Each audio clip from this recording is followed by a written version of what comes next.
नमस्कार, हिमाचल खबरनामा में आपका स्वागत है। मैं हूं किशन ठाकुर।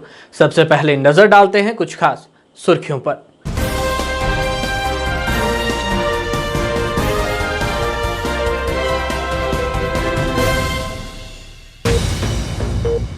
मुख्यमंत्री जयराम ठाकुर ने हमीरपुर जिले के अपने एक दिवसीय दौरे के दौरान बड़सर विधानसभा क्षेत्र के बिजड़ी में 265 करोड़ रुपए की 21 विकासात्मक परियोजनाओं के किए लोकार्पण और शिलान्यास।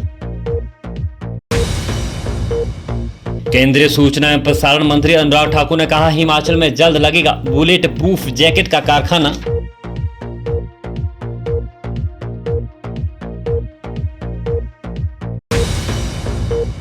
कांग्रेस प्रवक्ता नरेश चौहान ने सरकार से शिमला नगर निगम के चुनाव पार्टी सिंबल पर करवाने की की मांग।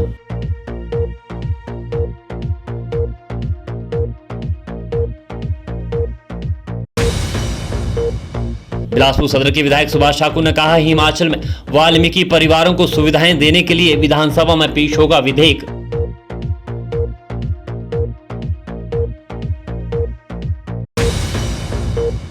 डीजीपी संजय कुंडू बोले, ऊना पटाखा फैक्ट्री में पकड़े गए आरोपियों के लैपटॉप और मोबाइल भेजे जांच को, जल्द सलाखों के पीछे होंगे सभी आरोपी।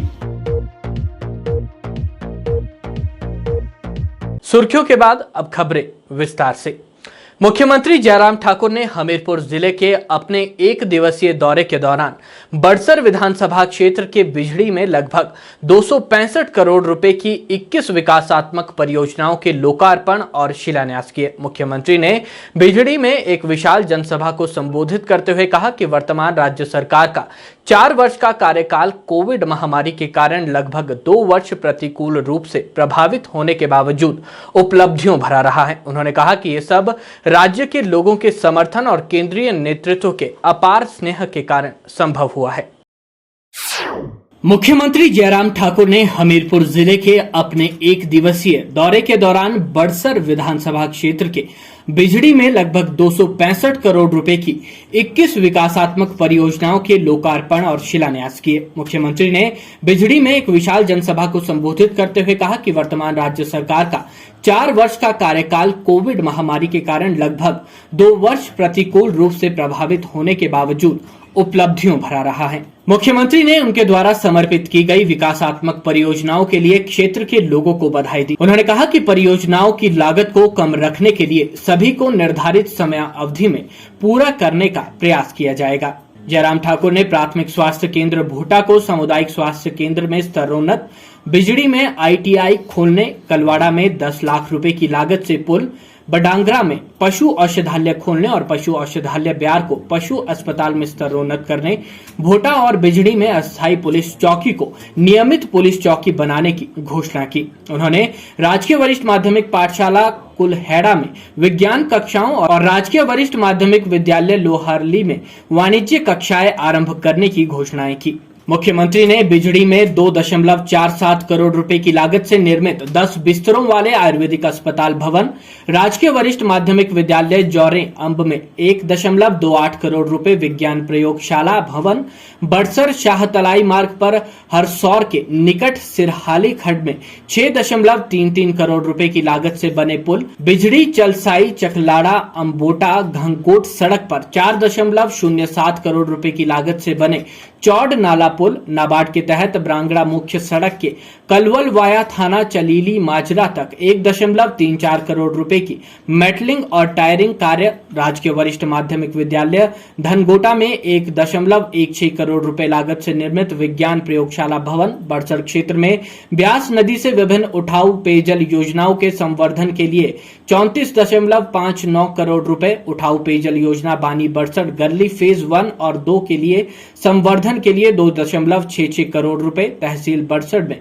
उठाऊ पेयजल योजना बानी गरली की वितरण प्रणाली में सुधार के लिए, बड़सर क्षेत्र के लिए हर घर नल से जल योजना के तहत उठाऊ पेयजल योजना के संवर्धन के लिए 14.11 करोड़ रुपए, हर घर नल से योजना के तहत उठाऊ पेयजल योजना भेबर सहेली के लिए 1.16 करोड़ रुपए और उठाऊ पेयजल योजना अंबेरी टिप्पर दांदरू की वितरण प्रणाली में सुधार के लिए 1.1 रुपए के उद्घाटन किए। वहीं केंद्रीय सूचना एवं प्रसारण मंत्री अनुराग सिंह ठाकुर ने करोड़ों रुपए की विकास परियोजनाओं का उद्घाटन और शिलान्यास करने के लिए मुख्यमंत्री का आभार व्यक्त किया। उन्होंने कहा कि केंद्र सरकार द्वारा राज्य के लिए करोड़ों रुपए की विकास परियोजनाओं को मंजूरी दी गई है, जिसमें करोड़ों रुपए की पेयजल परियोजनाएं शामिल हैं।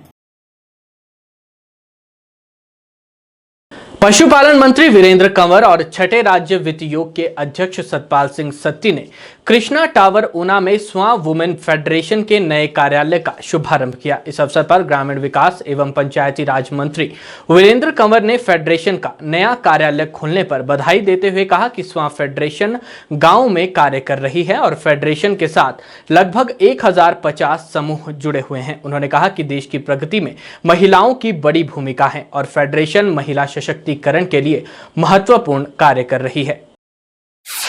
ग्रामीण विकास, पंचायती राज, कृषि, मत्स्य और पशुपालन मंत्री वीरेंद्र कंवर और छठे राज्य वित्त आयोग के अध्यक्ष सतपाल सिंह सत्ती ने कृष्णा टावर ऊना में स्वां वुमेन फेडरेशन के नए कार्यालय का शुभारंभ किया। इस अवसर पर ग्रामीण विकास एवं पंचायती राज मंत्री वीरेंद्र कंवर ने फेडरेशन का नया कार्यालय खुलने पर बधाई देते हुए कहा कि स्वां फेडरेशन गांव में कार्य कर रही है और फेडरेशन के साथ आज 1050 समूह जुड़े हुए हैं। उन्होंने कहा कि देश की प्रगति में महिलाओं की बड़ी भूमिका है और फेडरेशन महिला सशक्तिकरण के लिए महत्वपूर्ण कार्य कर रही है, जिससे समाज को लाभ मिल रहा है। वीरेंद्र कंवर ने कहा कि ग्रामीण विकास विभाग के माध्यम से प्रदेश में 16,000 स्वयं सहायता समूह बनाए गए हैं, जिनके तैयार किए गए उत्पाद की मार्केटिंग के लिए भी सरकार के स्तर पर प्रयास किए जा रहे हैं। उन्होंने कहा कि नेशनल हाईवे के किनारे विक्रय केंद्र खोले जा रहे हैं, साथ ही ई-कॉमर्स वेबसाइट जैसे कि अमेज़न और फ्लिपकार्ट पर भी उत्पादों की बिक्री की जा रही है। उन्होंने कहा कि मुख्यमंत्री जयराम ठाकुर ने बजट 2022-23 में प्रत्येक स्वयं सहायता समूह के 25,000 रुपए की एक मुश्त राशि रिवॉल्विंग फंड में देने की घोषणा की है, जिससे प्रदेश के स्वयं सहायता समूहों को 25 करोड़ मिलेंगे। उन्होंने कहा कि बजट में आगामी 1 वर्ष के लिए ग्रामीण विकास विभाग के तहत बने स्वयं सहायता समूहों की महिलाओं को प्रधानमंत्री सुरक्षा बीमा योजना और प्रधानमंत्री जीवन ज्योति बीमा योजना के तहत कवर किया जाएगा, जिसका पूरा प्रीमियम प्रदेश सरकार देगी। उन्होंने कहा कि इस पर प्रदेश सरकार 10 करोड़ रुपए खर्च करने जा रही है। वहीं छठे राज्य वित्त आयोग के अध्यक्ष सतपाल सिंह सत्ती ने स्वां फेडरेशन के कामकाज की सराहना करते हुए कहा कि आज स्वां वुमेन फेडरेशन के साथ 13,000 महिलाएं जुड़ी हैं और आने वाले समय में ये आंदोलन आगे बढ़ेगा, जिससे महिला सशक्तिकरण को नया आयाम मिलेगा। उन्होंने कहा कि आज स्वां वुमेन फेडरेशन में 30 रेगुलर कर्मचारी कार्य कर रहे हैं, साथ ही कोऑपरेटिव सोसाइटी का टर्नओवर 16 करोड़ रुपए के पार पहुंच गया है। वहीं सोसाइटी के माध्यम से महिलाओं को 8 करोड़ रुपए के ऋण प्रदान किए गए हैं, जिससे वे अपने परिवार की आवश्यकताओं को पूरा कर रही हैं। सतपाल सिंह सत्ती ने कहा कि स्वां फेडरेशन ने बड़े ही छोटे स्तर से कार्य शुरू किया और पूरे राज्य में अपनी अलग जगह बनाई है। इससे पूर्व स्वां वुमेन फेडरेशन के सीईओ डॉक्टर आर.के. डोगरा ने फेडरेशन के कामकाज की जानकारी प्रस्तुत की। बहुत अच्छी पहल है जिला ऊना के अंदर कि बहुत सारे समूह यहाँ पर हैं जो इकट्ठे होकर के फेडरेशन का बनाई है। आज उसके विधिवत कार्यालय का उद्घाटन हो रहा है और इनके द्वारा जो प्रोडक्ट्स तैयार किए गए हैं और वो मार्केट में लॉन्च भी किए गए हैं, उससे जो आय होगी उससे हिमाचल अपने इस ऊना जिला की जितने भी वुमेन सेल्फ हेल्प ग्रुप हैं आर्थिकी रूप से उनको मजबूती मिलेगी। हिमाचल के अंदर महिलाओं का बहुत बड़ा योगदान जो है वो आर्थिक विकास में जो है वो रहेगा और मैं ये समझता हूँ कि प्रदेश जो है वो महिलाओं के योगदान के बिना जो है वो आर्थिक रूप से सशक्त नहीं हो सकता। प्रदेश में रहने वाले वाल्मीकि समुदाय के लोगों को राज्य की जयराम सरकार इसी बजट सत्र में बड़ी राहत देने की तैयारी में है।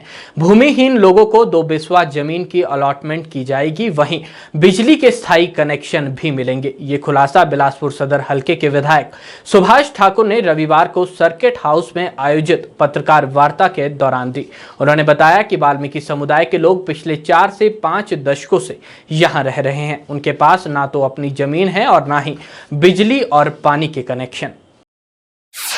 के जो चुनाव हुए उसके बाद उनके रिजल्ट्स आए हैं। 4 राज्यों में दोबारा भारतीय जनता पार्टी की सरकार रिपीट की गई है और उनके नेतृत्व को लोगों ने मोहर लगाई है। उनकी डेवलपमेंट और आम व्यक्ति, गरीब व्यक्ति की चिंता और कल्याणकारी जो योजनाएं चलाई गई थी, या पहली बार उन्हें लगा कि मेरी सरकार है और यह मेरी सरकार के माध्यम से ये मेरा काम किया गया है। इसलिए यह भारतीय जनता पार्टी को डेवलपमेंट के ऊपर और पूरे देश में जिस तरह से अमन, चैन, गुंडागर्दी समाप्त हुई है और लोगों को लगा है कि हम सुरक्षित हुए हैं, खासकर हमारी माताएं और बहनों ने बढ़ चढ़कर इसमें हिस्सा भी लिया, वोट भी दिया, जिसके कारण भारतीय जनता पार्टी पूरे देश में दोबारा यह एक माहौल पैदा हुआ है कि यह काम करने वाली पार्टी है।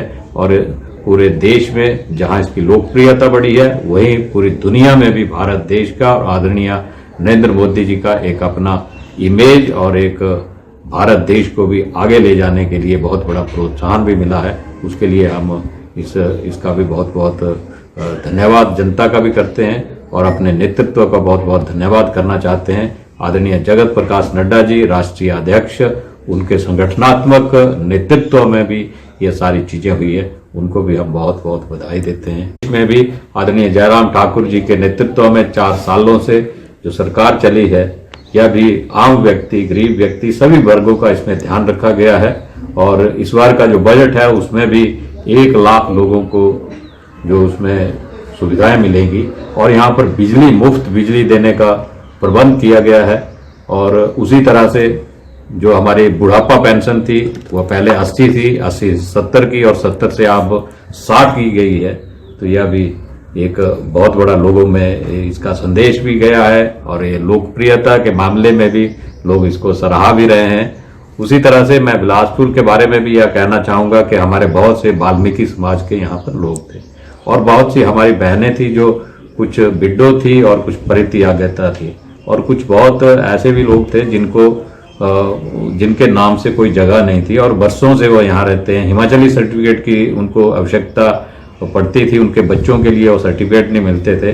तो अभी माननीय मुख्यमंत्री जी से भी बातचीत हुई है और आदरणीय सुरेश भारद्वाज जी से भी, तो उसके उस उपलक्ष्य में भी बिल भी लाया जा रहा है ताकि इन लोगों को 2-2 विश्व में जगह दी जाए और इनके यह सर्टिफिकेट भी बने और इन लोगों को बिजली के कनेक्शन, पानी के कनेक्शन वह भी हो, क्योंकि यह भी हमारे समाज का एक अभिन्न अंग है। तो इनके विषय के ऊपर भी इस बार बिल आएगा। युवा सेवाएं एवं खेल मंत्री राकेश पठानिया ने नूरपुर में 70 लाख रुपए की लागत से तैयार इको पार्क की लोगों को सौगात दी है। इस मौके पर डीएफओ विकल्प यादव, डीएसपी सुरेंद्र शर्मा, तहसीलदार सुरभि नेगी, रेंज ऑफिसर शशिपाल उपस्थित रहे। वन मंत्री राकेश पठानिया ने बताया कि इस पार्क में नेचर पार्क, बटरफ्लाई पार्क, योग स्थान, नवग्रह वाटिका, ओपन ऑडिटोरियम और तालाब बनाया गया है। युवा सेवाएं एवं खेल मंत्री राकेश पठानिया ने रविवार को नूरपुर में 70 लाख रुपए की लागत से तैयार इको पार्क की लोगों को सौगातें दी।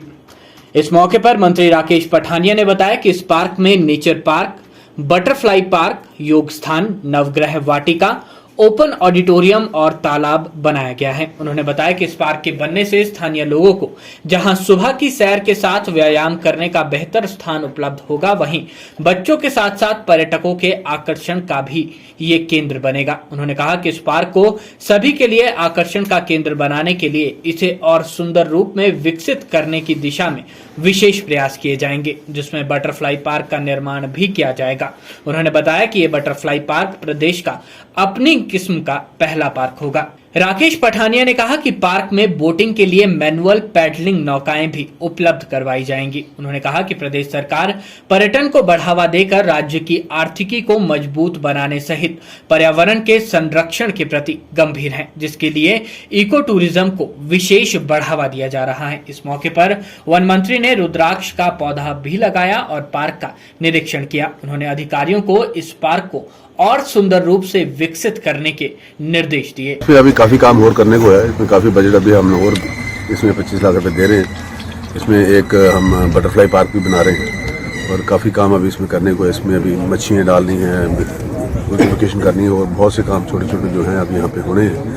ये एक अच्छा इको टूरिज्म पार्क नूरपुर शहर के बिल्कुल नज़दीक उनको डेडिकेटेड है कि सवेरा सैर करने के लिए, घूमने फिरने के लिए। और बटरफ्लाई पार्क जो यहाँ पे बन रहा है वो हिमाचल प्रदेश में पहला इस किस्म का बन रहा है। इससे पहले यहाँ पे कोई भी बटरफ्लाई पार्क इसमें यहाँ पे नहीं था।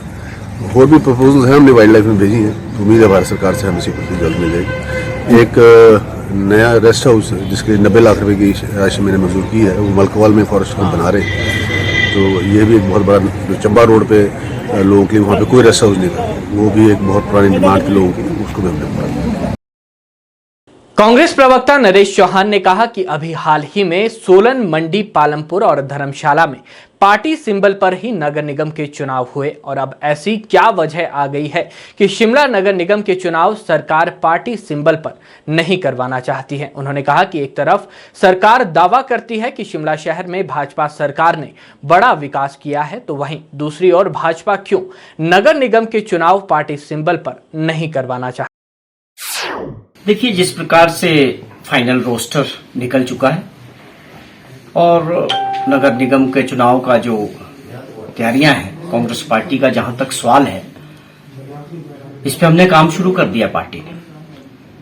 पहले दौर पे ये था कि रोस्टर आने के बाद ये तय होगा कि कौन से वार्ड महिलाओं के लिए रिजर्व होंगे और कौन से ओपन होंगे, तो ये स्थिति स्पष्ट हो चुकी है। अब कांग्रेस पार्टी ने कुछ मीटिंग्स पिछले हफ्ते ली है, जो हमारी कमेटीज बनी हैं इन चुनाव को लेके।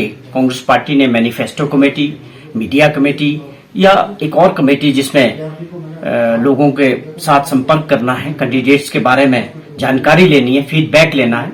पार्टी अपने इन सभी चीजों की मीटिंग ले चुकी है और आने वाले समय में और तेजी से इस पे काम हो रहा है कि चुनाव के लिए सबसे जरूरी है कि कांग्रेस पार्टी ये चाहती है कि सरकार सबसे पहले ये तय करे कि पार्टी सिंबल पे होना चाहिए। ये हमारी मांग है, कांग्रेस पार्टी की एक मांग है सरकार से, माननीय मुख्यमंत्री जी से, कि आपने जिस प्रकार पिछले दिनों जो म्युनिसिपल कॉरपोरेशंस बने थे, चाहे सोलन की बात करें, सुंदरनगर की बात करें, पालमपुर की बात करें, पिछले साल जो चुनाव हुए वो पार्टी सिंबल पे हुए थे।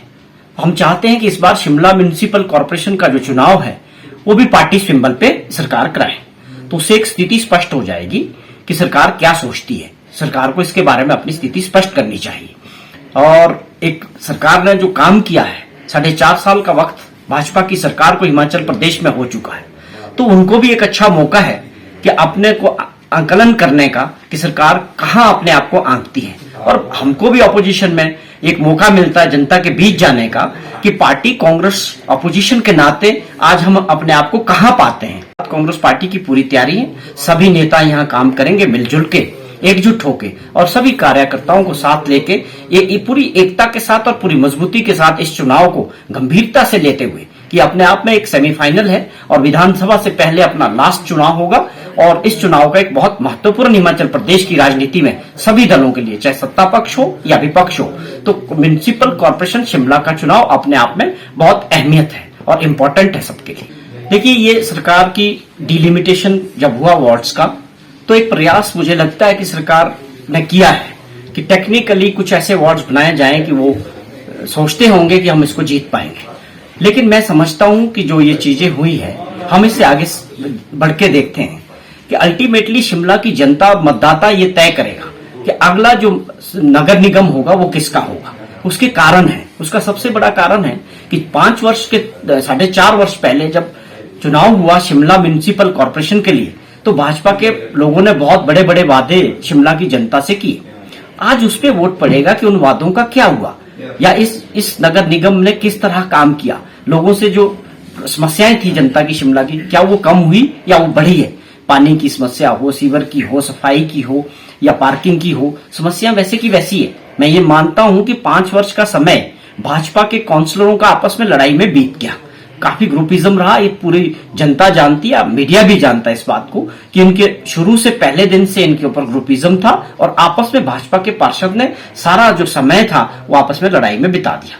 तो अपने आप में मुझे समझता हूं कि शिमला की जनता इस चीज को समझ रही है कि समस्याओं का निवारण अगर करना है तो कांग्रेस पार्टी के द्वारा से मुझे पूरा विश्वास है कि शिमला की जनता का साथ मिले। हिमाचल प्रदेश पुलिस के डीजीपी संजय कुंडू ने ऊना पहुंचकर पटाखा फैक्ट्री में हुए ब्लास्ट वाली जगह पर जाकर स्थिति का मुआयना किया। उन्होंने ऊना मुख्यालय पहुंचने पर देर शाम एक पत्रवार्ता कर कुछ अहम जानकारी मीडिया से साझा की। पत्रकार वार्ता में पटाखा फैक्ट्री में हुए मामले की जांच करने वाली एसआईटी टीम भी मौजूद रही।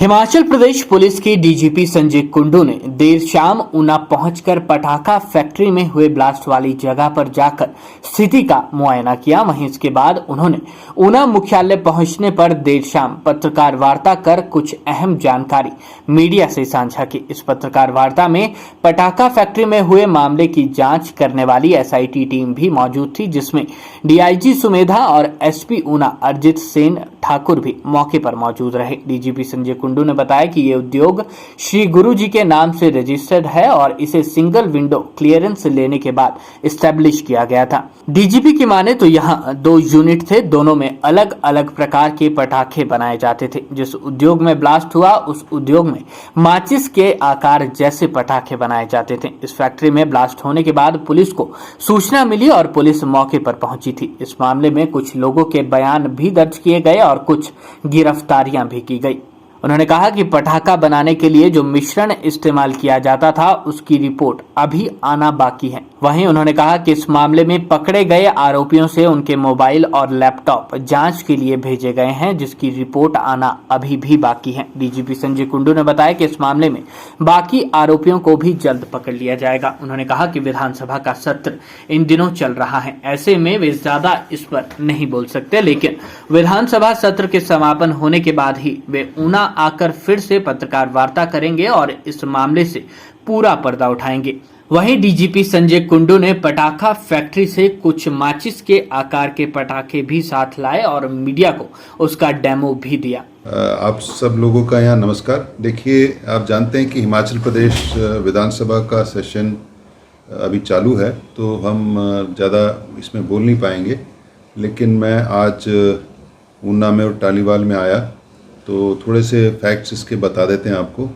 उससे ज़्यादा हम कमेंट नहीं कर पाएंगे क्योंकि इसके बारे में ऑलरेडी सीएम साहब एक स्टेटमेंट दे चुके हैं और अभी सेशन 15 तक है, तो हम भी ज़्यादा नहीं बोल पाएंगे।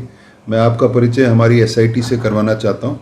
सुमेधा द्विवेदी जी डीआईजी एनआर इस एसआईटी की चीफ थी और अरिजीत ठाकुर जो एसपी यहाँ ऊना है इसके मेंबर थे और विमुक्त रंजन जो यहाँ कमांडेंट फर्स्ट बटालियन है, पहले एसपी कांगड़ा थे, वो भी एक मेंबर हैं। तो थोड़ा सा आप ये समझ लीजिए, ये श्री गुरुजी करके एक कंपनी थी, उसने सिंगल विंडो क्लियरेंस लिया था और यूनिट उन्होंने एस्टेब्लिश किया था। यूनिट था पार्टी पॉप के लिए। पहले ये देखिए पार्टी पॉप है, इसको ये खोल के दिखाएंगे कैसे ये इससे मतलब ये पार्टी में जैसे बच्चे पटाखे करते हैं उसका यूनिट था। दिखाइए, नीचे पैर से दबाइए। ये पार्टी पॉप ये यूनिट था एक। और जो दूसरा यूनिट था, जैसे इसमें ये पूरा मैकेनिकल यूनिट था, इसमें कुछ इंग्रेडिएंट्स आते हैं लेकिन ये बड़ा इनॉक्वस, मतलब ऐसा लगता है कि इसमें बच्चे जैसे पार्टी में करते हैं, वो था। दूसरा जो यूनिट था वो जैसे माचिस होती है, माचिस जैसे आग लगती है उसकी जगह ये एक और पटाखा दिखाइए तो आपको इसका आइडिया आ जाए क्या हो। जैसे ठीक है,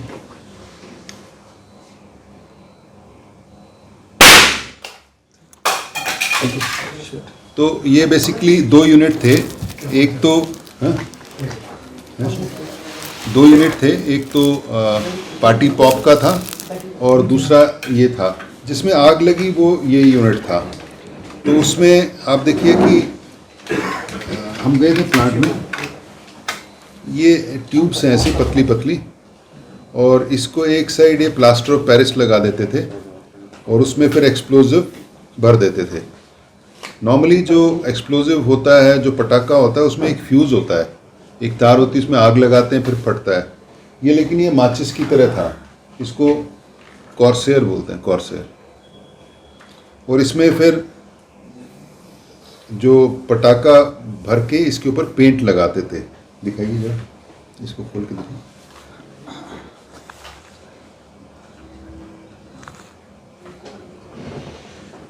एक तरफ आप देखोगे प्लास्टर ऑफ पेरिस है, एक तरफ पेंट है, और इसको जैसे माचिस के लिए होता है उसको करके छोटा सा पटाखा और आग लगती है। तो जो आग लगी वो इस वाले यूनिट में लगी। ये पार्टी पॉप का यूनिट था, ये ओरिजिनल यूनिट था, और उसके बाद इन्होंने अक्टूबर में दूसरा वाला यूनिट स्टार्ट किया। तो आप देखोगे इसमें ये जो पार्टी पॉप के तो ये हैं केसेस, और जो दूसरा है उसके ये केसेस हैं, ठीक है। इस यूनिट में आग लगी। तो इसमें बेसिकली जैसे ये एक्सप्लोजिव है और एक तरफ प्लास्टर ऑफ पेरिस भर के पेंट करके फिर इसको उसमें पैक करते थे। तो इसमें इन्वेस्टिगेशन जारी है। हमने कई लोगों के इसमें बयान लिखे हैं। मौके पे तुरंत पुलिस गई थी और इसमें गिरफ्तारियां भी हो गई हैं। और ये जो हमने फॉरेंसिक साइंस लेबोरेटरी जो आई थी उसने यहाँ से सैंपल्स लिए, लेकिन ये क्या मिश्रण है ये अभी वो डिटरमिन नहीं कर पाए, उसकी रिपोर्ट नहीं आई। साथ के साथ जितने एक्यूज थे इनके लैपटॉप, फ़ोन वगैरह हमने लिए, वो फॉरेंसिक साइंस लेबोरेटरी को हमने भेजे हैं और उसकी भी हम रिज़ल्ट की इंतज़ार कर रहे हैं। और ये मतलब ऐसा था कि इनमें कुछ ट्रेडिशनली लोग पटाखे बनाते थे, उन्होंने कोई एक्सप्लोजिव ऐसा नहीं था, लेकिन वो मिश्रण करके एक्सप्लोजिव मटेरियल जैसे आपने देखा इस टाइप का था। तो ये अभी इसमें इतना ही मेरे को कहना है, और हम आशा करते हैं कि जल्द ही बाकी लोग भी पकड़े जाएंगे और हम जो इस इन्वेस्टिगेशन को क्लोज़र की तरफ ले जाएंगे।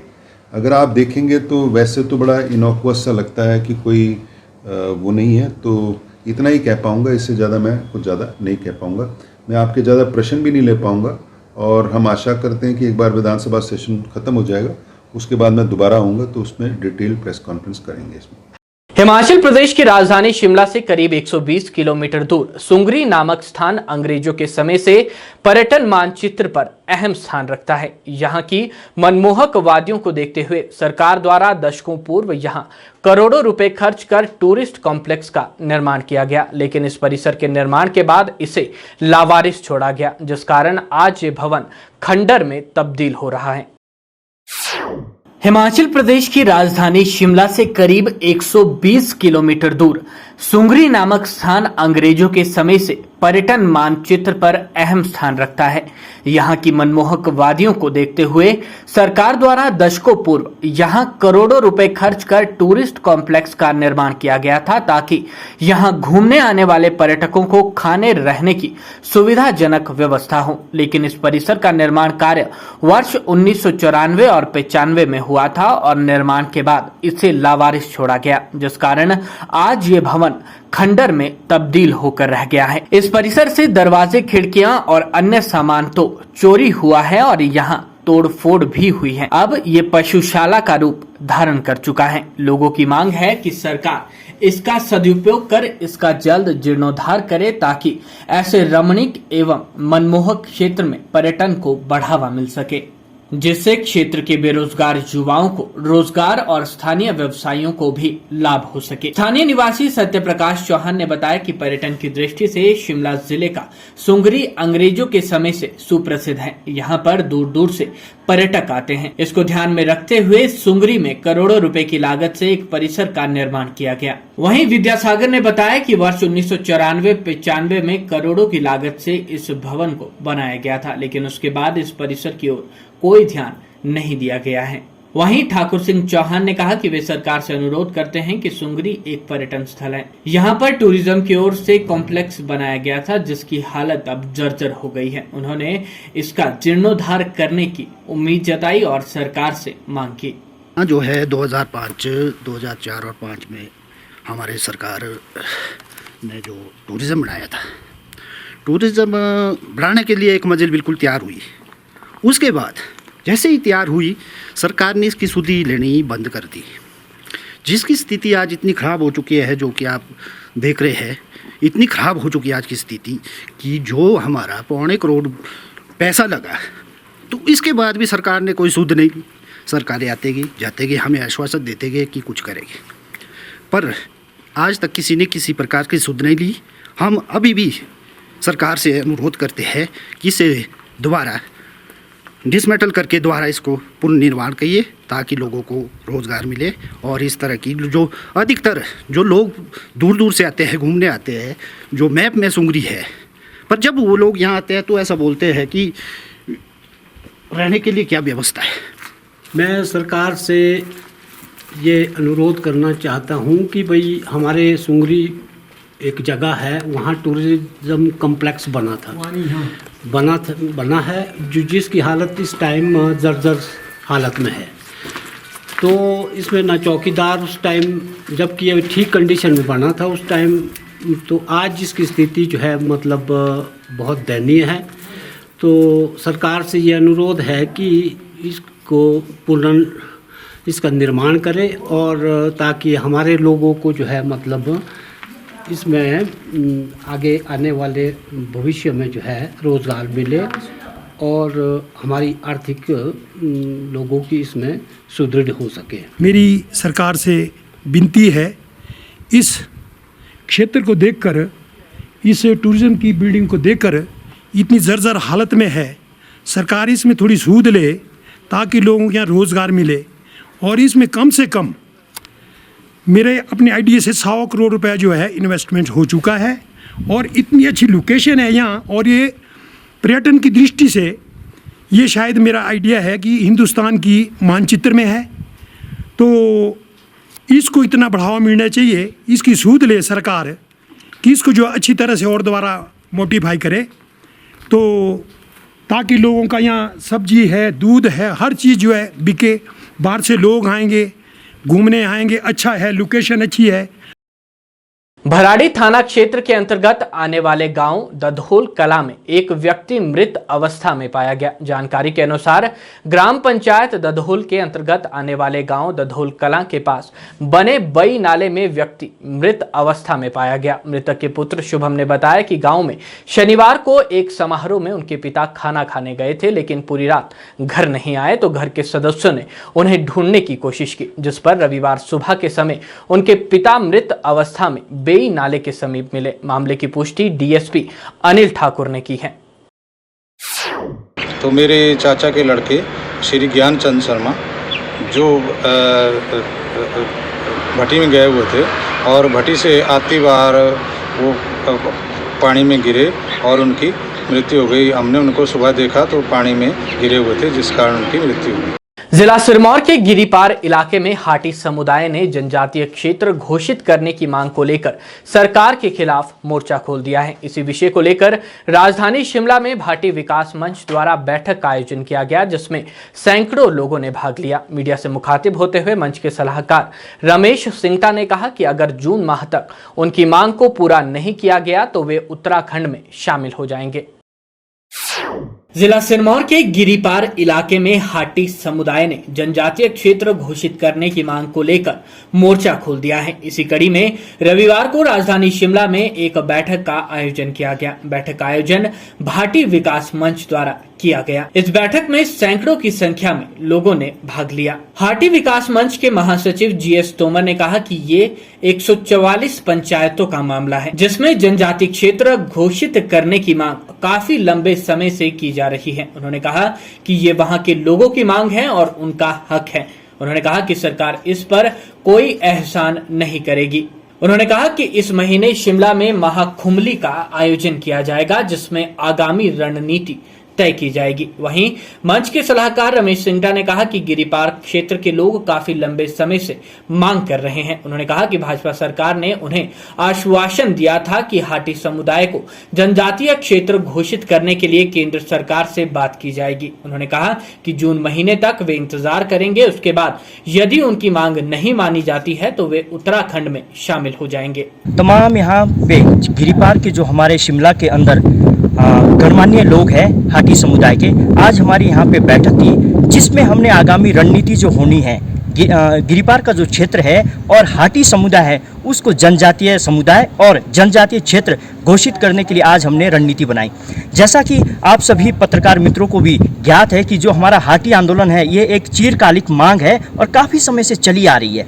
और हमने यहाँ पे जिस प्रकार से हाटी महाकुंभलिया हमारे ट्रांसगिरी के अंदर हो रही है, आज भी हमारा इस हाटी महाकुंभली का जो शिमला के अंदर किस प्रकार से आयोजित हो, आज इस बैठक का प्रमुख ध्येय था। और जिस प्रकार से माननीय मुख्यमंत्री हिमाचल प्रदेश जयराम ठाकुर जी ने केंद्र सरकार के समक्ष जोरदार तरीके से इस मांग को उठाया, अब 3 लाख लोगों को ये आश्वासन हो गया कि मुख्यमंत्री जयराम ठाकुर जी, माननीय मोदी जी और अमित शाह जी से हमारी जो चिरकालिक मांग है उसको शीघ्र ही पूरा करेंगे और जो हमने एक आंदोलन और वार्ता का समय दिया है वो सब साथ साथ चलेगा। सबसे पहले तो आप सभी का बहुत बहुत आभार, आप लोग आए, कवरेज आपने दी। आज बैठक इसी सिलसिले में हुई थी कि महाकुंभली कब होगी। महाकुंभली इसी महीने होगी, लेकिन अभी तारीख मुकर्रर नहीं हुई है, तारीख का ऐलान हम बाद में करेंगे। महाकुंभली शिमला में भी होगी। आपने देखा होगा पहली तारीख को शुरुआत इसकी हुई थी लादी क्षेत्र के रोनहाट से हुई थी 1 जनवरी को। दूसरी महाकुंभली हमारी शिलाई के भीतर हुई थी, जिसमें आपने लोकतंत्र का एक दूसरा रूप भी देखा। वहाँ पे सभी राजनीतिक दलों के लोग आए थे, लेकिन उनको 4 घंटे तक लोगों की ताकत के आगे हारना पड़ा। उनको वहाँ पे हाटी के जो समुदाय के जो लोग थे उनकी जीत हुई थी और कहीं ना कहीं वहाँ पे सियासत हारती हुई दिखाई दी थी। इससे आगे जो तीसरी महाकुंभली हुई थी वो पझौता में हुई थी। वहाँ पे हजारों लोग उसके गवा रहे हैं। वहाँ ये लोगों ने तय किया कि अगर 6 महीने के अंदर ये नेता लोग नहीं करते हैं कुछ भी, तो छिंगा और बांजा, हुक्का पानी इनका बंद कर देंगे, इनके लिए दरवाजे बिल्कुल बंद कर देंगे। सीधा सीधा और कड़ा संदेश वहाँ पे दिया गया। उसके बाद 11 तारीख का जो घेराव था हमारा विधानसभा का, उसको स्थगित मुख्यमंत्री के केवल और केवल आश्वासन के बाद ही उसको स्थगित किया है। हम फिर कहना चाहते हैं केवल स्थगित किया है। अगर केवल लारे लप्पे चलते रहे, लेकिन उसके बाद आपने देखा, आप सब लोग गवा रहे हैं, हिमाचल प्रदेश विधानसभा में पहली मरतबा ये 25 से 27 मिनट तक एक ही सवाल पर चर्चा हुई। लेकिन हमारा असहमति है, हमारी रोष है। जनजातीय मंत्री हैं हमारे डॉक्टर मार्कंडे साहब, रामलाल मार्कंडे साहब, वो पढ़े लिखे मंत्री है, लेकिन उन्होंने जिस तरीका पक्ष रखा हम उससे बिल्कुल सहमत नहीं है। उन्होंने कहा कि आदिम समाज वहाँ पे नहीं है, प्रिमिटिव सोसाइटी नहीं है। उन्होंने कहा कल्चरल आइडेंटिटी नहीं है, वो गायब है। ऐसा उन्होंने बिल्कुल फैक्ट्स में नहीं कहा है। लोकुर कमेटी की जो पैरामीटर है उसका पहला पैरामीटर ही यही है कि अलग सांस्कृतिक पहचान है, जिसके आधार पर, जिसकी पैरवी हम आभारी भी है मुख्यमंत्री के। उन्होंने सदन के भीतर कहा कि हमारे घोषणा पत्र है भाजपा का और इस तरीके से हम इसको केंद्र के साथ उठाएंगे ताकि ये काम हो जाए। उन्होंने उसके बाद केंद्र सरकार से मुलाकात की है, गृह मंत्री है क्योंकि उनके अधीन आरजीआई के पास अभी फाइल है, उन्होंने मुलाकात की, हम उनके भी आभारी हैं। उन्होंने इस मुद्दे को हाटी की गूंज अब दिल्ली में भी सुनाई दी है और हम ये चाहेंगे कि जो धरना हुआ था हमने प्रस्तावित किया था उसकी जगह अब हम महाकुंभली करेंगे। ये भी एक मान सम्मान का प्रतीक, हम अपना संस्कृति उसके माध्यम से यहाँ पूरे देश में भी दिखाना चाहेंगे कि किस तरह की हमारी गिरी पार की संस्कृति। उसमें 144 पंचायतों के लोग, 3 लाख लोग जो हमारे गिरी पार है उनमें से ही लोग यहाँ पे आएंगे। तो हम एक भव्य समारोह यहाँ पे करना चाहते हैं। तो हम सभी गिरी पार के जो बुद्धिजीवी लोग हैं, आदि आबादी महिलाएं, उनसे भी ये कहना चाहेंगे कि आप हमारी जो महाकुंभली शिमला में होगी उसमें भी आप बढ़ चढ़कर भाग ले और हमारे इस महाकुंभली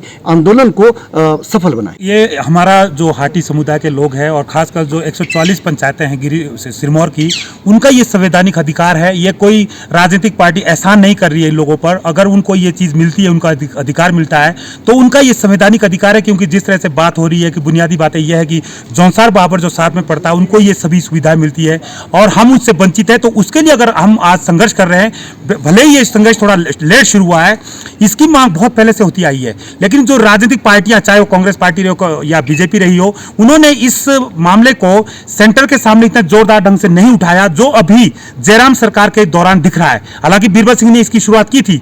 अब जो 11 मार्च का जो हमारा एक विधानसभा का घेराव का प्रोग्राम था वो इसीलिए टाला गया है कि जयराम ठाकुर जी के बात का मान रखते हुए, उनके बात को विश्वास में लेते हुए कि उन्होंने कहा है कि हम आपके मुद्दे को जो है सेंटर के सामने जोरदार ढंग से उठाएंगे, हम इस हक में है कि हाटी के लोगों को उनका अधिकार मिलना चाहिए। तो उस बात पे हम विश्वास करते हुए और जिस तरह से उनके बयान भी आ रहे दिल्ली से आने के बाद, उन्होंने कहा है कि उनके इस मुद्दे को उठाया भी गया है। तो हम चाहते हैं कि प्रदेश की सरकार भी, एमपीज भी और विपक्ष भी, इसमें सभी लोग साथ दें, क्योंकि ये सभी सभी के अधिकारों का, सभी के भविष्य का, सभी के जो संवैधानिक उनके अधिकार थे उनका मामला है। तो अगर ये लोग सारे उठ के एक आवाज में बोलते हैं तो हम इनका भी सम्मान करेंगे, मान सम्मान करेंगे, इनका भी हम धन्यवाद करेंगे। तो इस मुद्दे को लेकर हम सब एक है और इसमें किसी भी तरह की ना तो पार्टी की बात है ना कोई दल की बात है, हम सब एक है। तो अगर हाटी एक है तो सबकी आवाज भी एक है, सभी की मांग भी एक है। हिमालय साहित्य संस्कृति एवं पर्यावरण मंच द्वारा कहानी कार्यशाला एवं पाठ का राजधानी शिमला के गेटी थिएटर सभागार में आयोजन किया गया। ये कार्यशाला कहानी कैसे पढ़ें और कैसे समझें इस शीर्षक पर आधारित रही। कार्यशाला में युवा साहित्यकारों ने भाग लिया। हिमालय साहित्य संस्कृति एवं पर्यावरण मंच द्वारा कहानी कार्यशाला एवं पाठ का राजधानी शिमला के गेटी सभागार में आयोजन किया गया। ये आयोजन कहानी कैसे पढ़ें और कैसे समझें इस विषय पर आयोजित किया गया। कार्यशाला में डॉक्टर विद्यानिधि छाबड़ा ने उपस्थित जनों को कहानी कैसे पढ़ें और कैसे समझें के विषय पर जानकारी दी। कार्यशाला में प्रदेश के युवा साहित्यकारों ने भाग लिया। मीडिया से मुखातिब होते हुए हिमालयन साहित्य संस्कृति एवं पर्यावरण मंच के संचालक SR हरनोट ने आयोजन की जानकारी दी। उन्होंने बताया कि ये कार्यशाला कैसे पढ़ें और कैसे समझें शीर्षक पर आयोजित की गई है।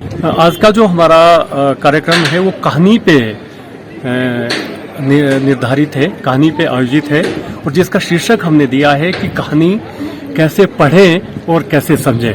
मतलब ये बहुत ही यूनिक ये शीर्षक है और ये कार्यशाला, इसका जो संचालन है, इस कार्यशाला का जो शीर्षक हमने दिया है, इस पे जो बात करेंगी वो हमारी जानी मानी आलोचक है डॉक्टर विद्यानिधि छाबड़ा। वो कहानियों पे आज विस्तार से बात करेगी और हमने इस आयोजन में RKMB, संजौली कॉलेज और यूनिवर्सिटी और कुछ स्कूलों से बच्चों को भी जोड़ा है ताकि उनमें प्रतिभा तो होती है लेकिन थोड़ा सा कहानी के बारे में हम उनको थोड़ा सा एक दिशा निर्देश ही समझे आप, या मतलब जो भी हम समझते हैं कि कहानी कैसे पढ़ी जाए और इसमें लिखी जाए, नहीं लिखा हमने कहानी कैसे पढ़ी जाए और कैसे समझी जाए। क्योंकि आप देखते हैं कि जब हम एक कहानी पढ़ते हैं तो कई बार ऐसे लगता है कि ये पाठ की कहानी है, जब आप दूसरी बार पढ़ते हैं उसको तो उसके कई अर्थ खुल जाते हैं। जब तीसरी बार हम उसका पाठ करते हैं तो उसके अर्थ और भी बदल जाते हैं। तो हमारा यही प्रयास है कि जो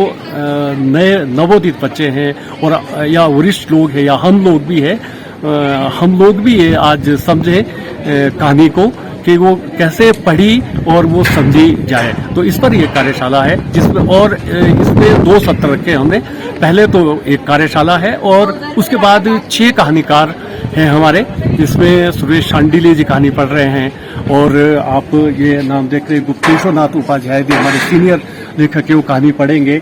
और सुरेश चंद्र शुक्ला है, ये बहुत दूर से आते हैं ये, और हरदेव सिंह दीवान जो सुन्नी संतपुर से कहानी पढ़ने आए हैं, और उमा ठाकुर नदैक, और युवा है रुपेश कुमार विचित्र। तो हमने मतलब कार्यशाला तो है ही है, लेकिन हम ये 6 कहानियां सुनेंगे और इन पे बातचीत भी करेंगे।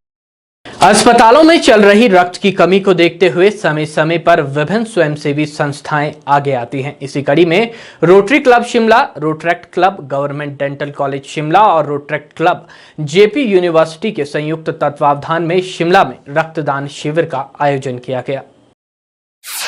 अस्पतालों में चल रही रक्त की कमी को देखते हुए rotary club Shimla, rotaract club, government dental college Shimla और rotaract club JP university Waknaghat के संयुक्त तत्वावधान में शिमला के ऐतिहासिक रिज मैदान और rotary town hall mall road पर रक्तदान शिविर का आयोजन किया गया, जिसमें क्लब के सदस्यों सहित युवाओं और आम जनता ने रक्तदान किया। मीडिया से मुखातिब होते हुए रोटरी क्लब शिमला के प्रधान के खन्ना और रोटरेक्ट क्लब मिड टाउन के सचिव चिराग ने रक्तदान शिविर के विषय पर विस्तृत जानकारी साझा की। आज का जो ब्लड डोनेशन का कैंप लगा है, इसमें डॉक्टर्स की टीम आई है DDU हॉस्पिटल से, डॉक्टर गंगा उनके हेड हैं।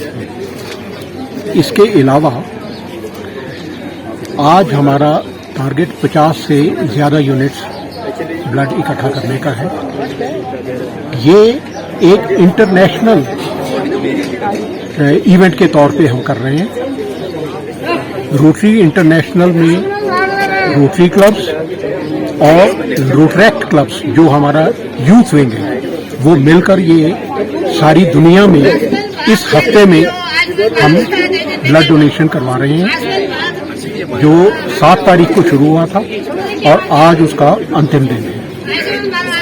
हम ये कार्यक्रम rotary club Shimla, rotaract club government dental college Shimla और रोटरेक्ट क्लब जेपी यूनिवर्सिटी बाखरा घाट के साथ मिलकर कर रहे हैं। आजकल जैसे कि हमें पता है महामारी के समय में विभिन्न जो हमारा मेडिकल चीज़ें हैं उसकी ज़रूरत पड़ती आई है और रक्त एक इम्पॉर्टेंट एस्पेक्ट रहा है हमारे लिए। तो ये रक्तदान शिविर Rotaract club Shimla mid town ने ऑर्गेनाइज किया है और हमारे पास जो मेडिकल टीम है वो कमला नेहरू अस्पताल से आज आई है और टारगेट हमारा हमने 50 यूनिट ब्लड इकट्ठा करने का टारगेट है और अभी तक फिलहाल 12:30 हो रहे हैं और हम करीब 15 यूनिट ब्लड तो इकट्ठा कर ही चुके हैं अभी तक। शिमला जिले के रामपुर में आयोजित होने वाले ऐतिहासिक फाग मेले में इस वर्ष बुशहर कार्निवाल का आयोजन किया जाएगा। यह आयोजन Himachal Pradesh sports culture and environment association द्वारा किया जाएगा, जिसके प्रमुख शिमला ग्रामीण से विधायक विक्रमादित्य सिंह है। रामपुर में आयोजित पत्रकार वार्ता के दौरान एसोसिएशन के बुशहर अध्यक्ष राहुल सोनी ने सरकार से मांग की कि इस मेले को राज्य स्तरीय मेले का दर्जा दिया जाए ताकि बुशहर की संस्कृति को बढ़ावा दिया जा सके। शिमला जिले के रामपुर बुशहर में आयोजित होने वाले ऐतिहासिक फाग मेले में इस वर्ष पहली बार बुशहर कार्निवाल के नाम से रात्रि सांस्कृतिक कार्यक्रम आयोजित किए जाएंगे। इसका आयोजन Himachal Pradesh sports cultural and environment association करेगी, जिसके प्रमुख शिमला ग्रामीण के विधायक विक्रमादित्य सिंह है।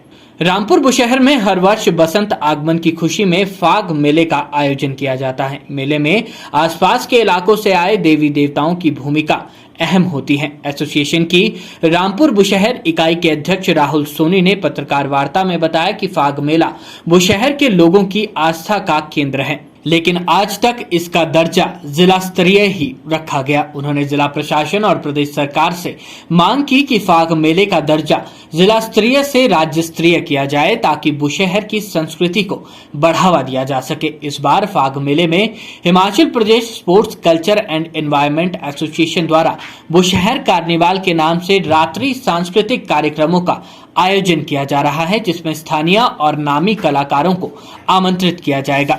ये कार्यक्रम पदम वरिष्ठ माध्यमिक पाठशाला परेड ग्राउंड के मंच पर 19 और 20 मार्च की रात्रि 6 से 10 बजे तक आयोजित किए जाएंगे। रिक्वेस्ट और करना चाहता हूं कि एक दरख्वास्त हम और करते हैं डीसी महोदय से कि जो ये फाग मेला है ये जिला स्तरीय, इसको हम राज्य स्तरीय करने की मांग करते हैं ताकि इसका जो स्तर है वो बढ़े और भी इसमें, क्योंकि जब स्तर बढ़ता है किसी चीज़ का तो उसमें एक्टिविटीज़ और ज़्यादा बढ़ती है और उसका एक अपना ही उसको एक मुकाम हासिल होता है। और देखिए आज इस फंक्शन को जो करवाने का हमारा मोटो है वो ये है कि जितने भी हमारे बुशहर के यहाँ पे कलाकार है, चाहे छोटा कलाकार है बड़ा कलाकार, उन सबको एक मंच दिया जाएगा, क्योंकि आप लोग जानते हो अंतर्राष्ट्रीय लवी मेले में सभी लोगों को मंच मिलना मुमकिन नहीं है, तो कुछ लोग छूट जाते हैं। तो इसमें और कुछ कलाकार अपने आप को ठगा हुआ महसूस करते हैं, लेकिन इस मुहिम को चलाकर हमने ये एक कोशिश की है कि सभी लोगों को यहाँ पर मंच मिले और ताकि सभी लोग अपने अपने हुनर को जाहिर कर पाए। और हमारा जो बुशहर का कल्चर है बहुत रिच कल्चर है, इस कल्चर को जीवित रखने की कोशिश की है ताकि आने वाले भविष्य में भी ये कल्चर जीवित रहे। और राजा वीरभद्र सिंह जी का एक बड़ी आस्था थी देवताओं के प्रति और अपने कल्चर के प्रति, तो उनके इस जो इनका एक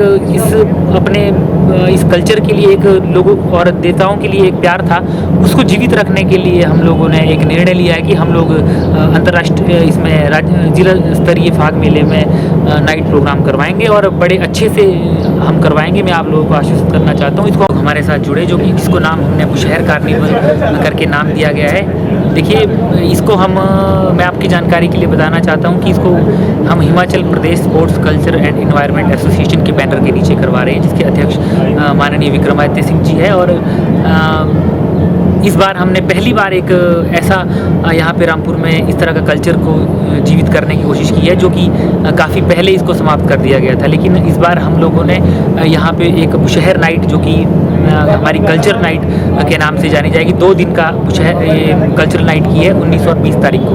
19 तारीख को और 20 तारीख को 2 दिन हमारा यहाँ पे कल्चरल नाइट होगी, जो कि एक मुझे लगता है कि बहुत बेहतरीन पहल है हमारे सभी लोगों के द्वारा। और मैं सब लोगों का धन्यवाद करता हूँ कि इन लोगों ने अपना कीमती वक्त हमेशा ही हमारे लिए दिया। हिमाचल खबरनामा के आज के इस अंक में इतना ही। नमस्कार।